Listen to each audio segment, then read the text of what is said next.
Akkam jirtu daawwattoota dhaggeeffattoota keenya obboleessi keenya kun waggaa lammaffaa isa jalqabee jira. Barataa ani maali waggaa lammaffaa piroojeektii hojjechaa jira. Riisarchii fi dheengadda hojjette hojiirra si ooleera akkamitti yaadu?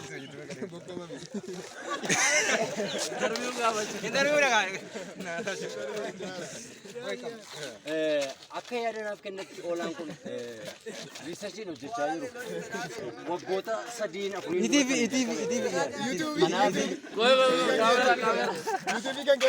obboleessi keenya kun waggaa lammaffaa isaa hojjetu malee riisarchii isaa amma ammaatti tokko faara jira jechuudhaan samii jiru.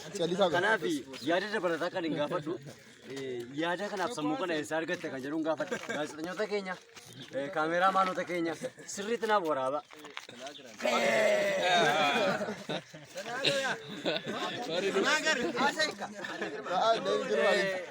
Yaadni naaf kenne gaafa gara afaan oromootti hiikamu jechuudha.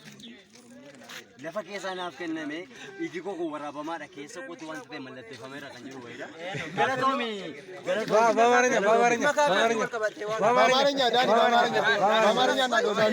Amma afaan Amaariffaatiin obboleessi keenya itti nu qabu.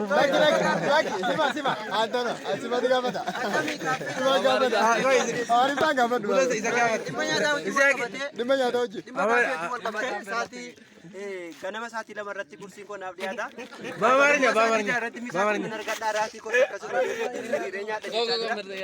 Bakka bultii immoo iddoo itti waliin bulaa. Bakka barbaade bulaa. Adaraasha bukkeenis bakka ispeesii bal'aan qaban. Gaafadhu. Amaariffaan gaafadhu. Baamarinya.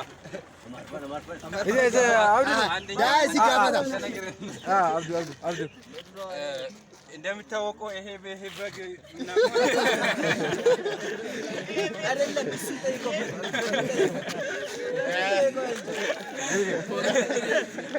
አሁን የምናውቀው አንደኛ ዓመት ቆይቷል።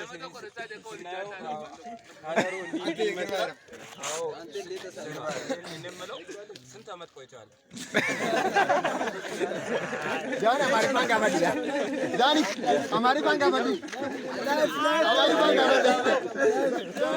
በእንግሊዝኛ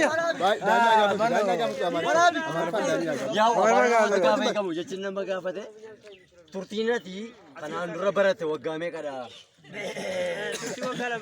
Akkuma beekamu waggaa askeete ture jedhara. Tamat ቆይተ እያሉ ነው።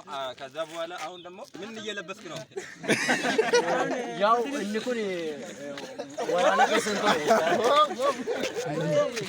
Uffata waraanaati kan inni uffadhu. Leenjii waggaa 8 fudhadhe. Dis leenjii immoo kaleessa dheengaddarra kan